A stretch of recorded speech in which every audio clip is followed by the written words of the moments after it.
We have a special episode today because you were the one, well, I mean, you suggest a lot of our topics because you're our producer and by default my boss in many ways. Like the only person who's allowed to like yell at me to like go and do this, go and do that in this office. But you had a pitch today that you were very keen on. Yes, so you and I famously, I feel like we talk about love adjacent topics a lot. We actually do. We do. Like we spend a weird amount of our time, we get through our pop culture and entertainment and then we get into the even juicier We get through our other work is stuff. what she's trying to say. Then we get into our non-work chat, which is, weirdly a lot about love, life, dating. Yes, but we didn't want to be basic on Valentine's Day. So we were trying to think of like what else we could do. And we thought, Galentines, arguably more fun than Valentines. So this is a Galentine's movies that'll stop you texting your ex.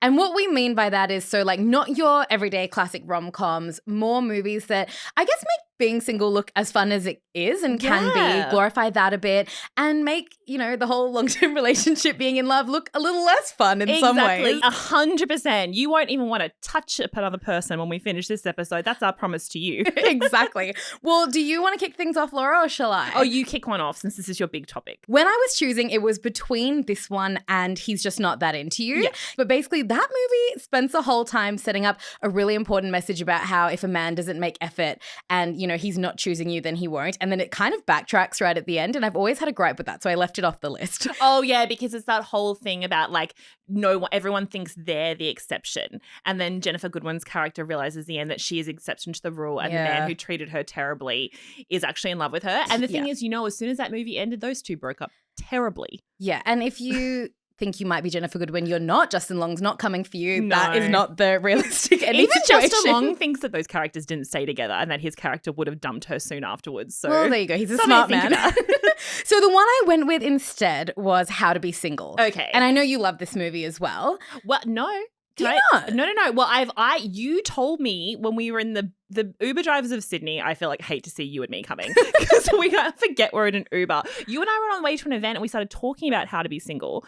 And you were like, it's such a great movie. It's like, it changed what I think about this. It's got such an important message. And I was like, I've got to be honest, I have never seen that movie. Oh, I do remember this. Yeah. Because I was like, it just sounds awful. And I hate the title. Okay, but judging a movie by title. Have you seen it and realized how wrong you are? I watched it after we went in that car ride because you were just like, no, you've got it wrong. I thought it was going to be one of those movies about like being single is so empowering and then she falls in love and she's never single again because that's usually how these type of movies go. And it's so different to that. I did like it once I saw it. Yeah. You influenced me to watch it and I changed my mind. Quite rare that I would influence you to watch a movie, just putting that out there. But anyway. That's why I remember it. Well, realizing this movie came out 10 years ago freaked me out because I think of that as a new age movie. Yeah. And it genuinely is one of my favorites. So it's Dakota Johnson, Rebel Wilson, Leslie Mann, and Alison Brie. I mean, what a cast. That is such a fun cast. I would have loved to be on set for that movie.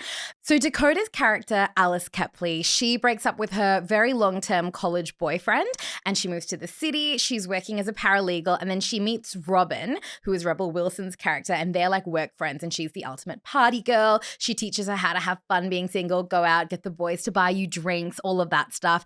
And it's really that classic like glamorous New York City life. I mean, 2016, I think all of us, that's quite a nostalgic time and that's when this movie came out. I mean, with all the throwbacks everyone's been doing. I think partying was just really good at that point as well. Yeah, that's great. That's also the year I moved to Sydney and like lived alone for the first time and started my single girl life. So I should have seen this movie at the time. I would have been all over it.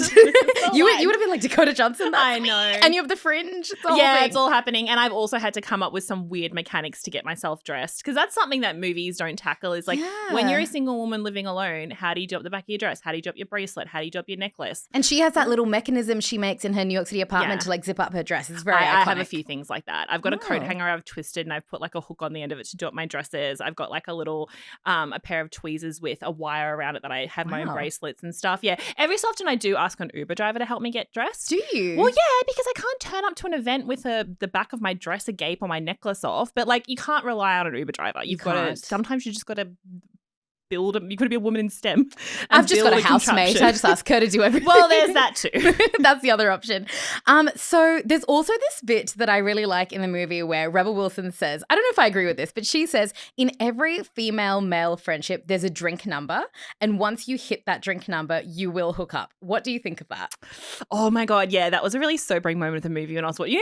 You like watch when you watch a movie and a thought hits you and you're like, I've never thought of it before, but it's true. Yes. And I do think that is true. Yeah. I kind of agree. agree. I mean, I don't know with every mouth, but I think if you're close enough friends that you'd get down to the wire of like 5 or 6 drinks in, there's enough kind of at least like chemistry there that the alcohol will tip you over the edge. And like a lot of people look good after 6 drinks. I think a caveat to that is if you're both single, obviously. And if you're both single, I mean, not that that's a deal breaker, but if you're both single, she really should be. Do we need to talk? No, I'm not saying this. Me being like, be single, live alone, and cheat on with other people's partners. That's not the lesson from today. I'm just saying that like if you've got chemistry there and you're drunk enough, being single is not going to be the make or break. But obviously it makes things better. Well, there's also this other really funny bit where she is going to text a guy that she's in a situation with, and Rebel literally turns to her and she's like, well, you can't reply for 4 hours, and if you use an emoji, I'm going to tit punch you. Yeah. Like, so, that's the message you need to hear sometimes. So I kind of picked it because I was like, well, it makes being single look really, really fun. You move to the big city, you party with your work besties, basically your life, Laura, in 2016. And kind of my life now, to be honest. It never. Well, it's a good way to be. Whatever the female version of Peter Pan is. And it showed, I think, really well the ebbs and flows of a long-term breakup, because there's a point where he wants to get back together. He doesn't want to let go of the relationship. But then there's also a point where she backtracks and she's like, maybe I've made a mistake. Yeah. Like she's the one who called it off. And then she's like, you know what? This is actually kind of hard. Maybe I want him back. And he's already moved on. So I think it does a good job of sort of showing how you can go back and forth a little bit with these things. Yeah. And I love, because the reason I never watched it is like, as a single person currently, I don't like to consume content about being single, because I feel like because I feel like if you're living it, you don't, I mean, sometimes I like to hear interesting people talk about their own perspective, but I don't like anything that's just like, this is content for single people and this is going to, and like, it's so amazing and you're so empowered and stuff, because it's like anything else in life. And I think maybe this movie hit these 2 points, which is why people like it, is that it was like, there's some good parts of being single and there's some really bad, difficult parts. And that's very true as well. And I think people also sometimes like to consume content that's different to their lived experience. I mean, this one I think does a really good job of sort of bridging those 2 things. But like, for example, all my friends who are really settled down in long-term relationships, they don't want to watch movies about happily married couples or consume content around that either, if you know what I mean. Yeah, exactly. And I, as you know, I love an enemies to lovers story, but I don't want a man to talk badly to me in my real life. So, and I think the great message from this really is that if you don't have Valentine's Day planned, maybe plan like an adventurous hike, because when she's training for the Grand Canyon hike in this movie and she goes and does that, I was like, you know what? Go, Dakota. You're getting fit. You're getting out there. Or just sit at home in your nice apartment and drink a bottle of wine. I feel like it's a similar high. Yeah. Yeah. Maybe that's a bit more relatable, actually. So How to Be Single, I feel like that is a good one to kick things off. You were doing the most PR for this movie 10 years after its release. I know, like everyone get out there. It's a great film.